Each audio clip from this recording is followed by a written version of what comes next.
Good evening for introducing me. Dr. Saxena. I'm sorry. So we'll be talking about pseudopapilledema. Is the disc elevation true or false? I have nothing to disclose. So the objectives. Dr. Padmaja, we need to see your slides. slides. Yeah. Can you share your PPT? We can just see the kind of list. Are you able to see now? Right, there we now go. we're on. That's good. That's good. You can go back to the first one, please. All right. Sorry. I'm so sorry. So again, thank you very much. And we'll be talking about pseudopapilledema. Is the disc elevation true or false? I have nothing to disclose. And our objectives today would be to identify different types of pseudopapilledema and to distinguish pseudopapilledema from true disc edema. So let's start with the case.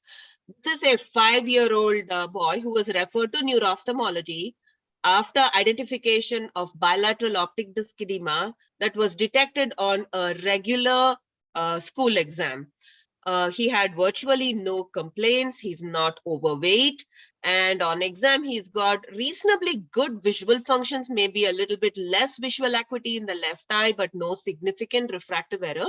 And these are the fundus photographs. As you can see, the optic nerves look fairly swollen and there's no spontaneous venous pulsation.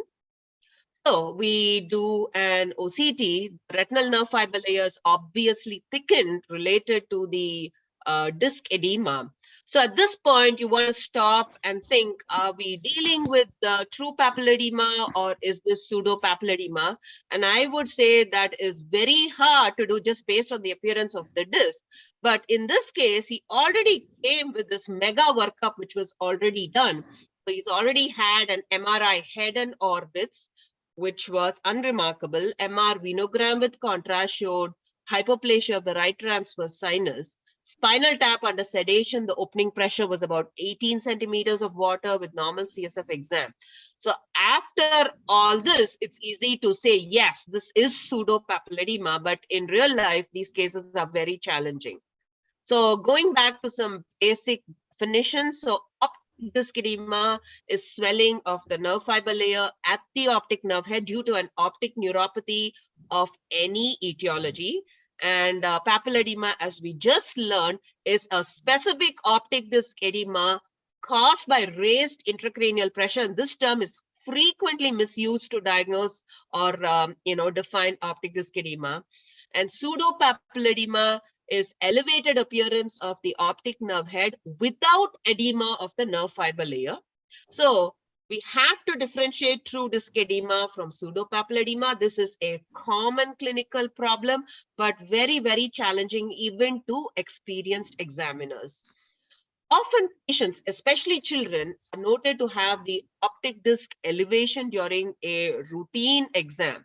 The diagnostic uncertainty and the alarm created by this finding overshadows the fact that the patient literally has no signs or symptoms of neurologic dysfunction. Many patients with pseudopapilledema get referred to neuro-ophthalmology after they are subjected to extensive, evaluation.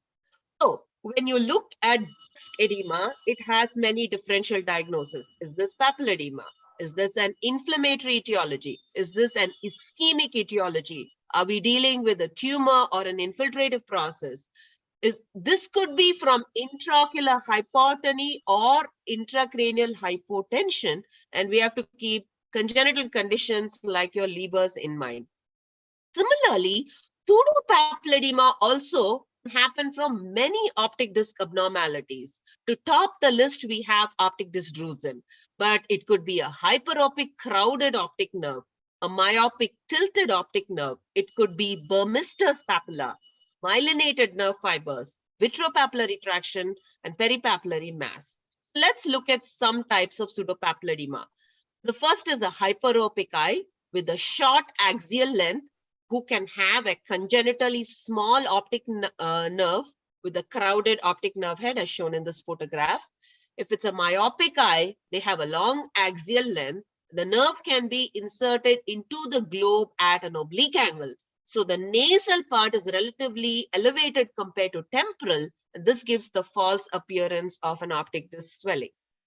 Bonister's papilla is a congenital variant. It originates from an incompletely regressed hyaloid artery, which can obscure the margins of the optic nerve and give the impression of true disc edema. Myelinated nerve fibers, which result from the anomalous migration of oligodendrocytes beyond the lamina cribrosa, can produce this picture, obscure the disc margin, can be mistaken for an optic disc edema. And here we have vitreopapillary traction, where the clinical photograph shows how the margins can get blurred, and the OCT on the right also shows how it elevates such that there is a false impression of an optic disc edema. So, pseudopapilledema can also occur in many underlying genetic conditions like your Down syndrome, Algili syndrome, Kenny syndrome, even in Leber's. Now, when you have true disc edema versus pseudopapilledema, again, it's very challenging to distinguish just based on fundus appearance. You have to elicit a careful history of symptoms of raised intracranial pressure or other neurological symptoms, which will help, like your headache, transient vision loss, etc. But these features are so non-specific, and often there's a considerable overlap of headache symptoms between females with IIH and pseudopapilledema. And interestingly, optic disc drusen and IIH can coexist, especially in children. And when you see signs of neurologic dysfunction on exam, and in the context of a suspicious optic nerve, it should raise concern for acquired disc edema or papilledema. Once you know it's pseudopapilledema, you must distinguish optic disc drusen from other causes of pseudopapilledema. Are there some fundus features which can help us? Yes. So if you have a true disc edema, you will have a blurred nerve fiber layer. You can see flame-shaped hemorrhages or disc hemorrhages. Vessels may be obscured. The cup may be retained or filled. You may have absent spontaneous venous pulsations. You may have dilated retinal veins. In pseudopapilledema, it's going to be no obscuration of vessels. Disc vessels should not be dilated. There may be an anomalous branching of vessels. The nerve fiber reflexes are normal. You should not see any flame-shaped hemorrhages, but you may see a subretinal hemorrhage adjacent to the disc sometimes, and the cup may be absent. Spontaneous venous pulsation is a reassuring sign that there's no raised intracranial pressure, but unfortunately, it's absent in 25% of normal and 75% of children with pseudopapilledema.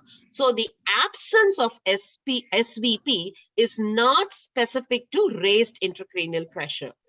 There are some ancillary tests that we use, like your B-scan ultrasound, fluorescein angiography, disc autofluorescence, OCT, CT of the orbit, MRI head orbit, MR venogram, contrast enhanced studies, and lumbar puncture. So the gold standard is your intravenous fluorescein angiography. This is going to show leakage from the optic nerve head if it's true disc edema, and late staining if this is pseudopapilledema. But remember, it's an invasive test. It requires IV access. You need a cooperative patient. It's not available in many clinics, and it's used only when other testing is equivocal. So these are some features of a pseudopapilledema with late staining on the fluorescein angiogram. And this is a fluorescein angiogram showing leakage in true disc edema. Again, these are imaging findings which we just discussed in the IIH lecture. So if you have an MRI showing empty sella, distension of CSF around the optic nerve, optic disc protruding into the globe, and if you see on the MRV stenosis of the transverse sinus or a focal stenosis at the junction of transverse and sigmoid sinus, all these are signs of raised intracranial pressure. Similarly, on the MRI orbit, you may see enhancement of the optic nerve in optic neuritis and enhancement of the sheath in perineuritis.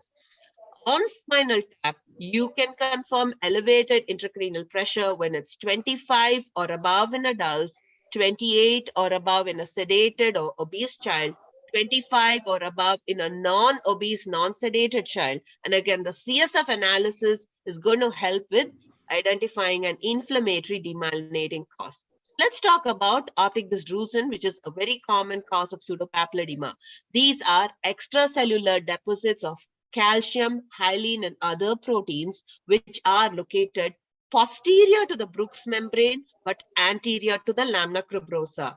The pathogenesis is that there's either altered exoplasmic flow resulting in extrusion of drusen or degeneration of the retinal ganglion cell layer axons. You have two types of drusen. Superficial are easily visible on the disc as yellow refractile bodies, and then you have deeply buried drusen, where the drusen is deeply buried and obscured by the overlying retinal nerve fiber layer. Now, drusen can progress from being deep to becoming superficial slowly with age. So, are drusen without visual complications? Absolutely no. You can have painless, insidious vision loss unnoticed by the patient, rarely transient vision loss without raised intracranial pressure, just from transient ischemia caused by vascular compression by the drusen. They can develop NAION with acute vision loss and sometimes sequential NAION. You can have central or branch retinal artery occlusion, central retinal vein occlusion, peripapillary choroidal neovascular membrane. Now, if you do a CT for some other reason, you will incidentally pick up on the drusen as a hyperdense body at the optic nerve head.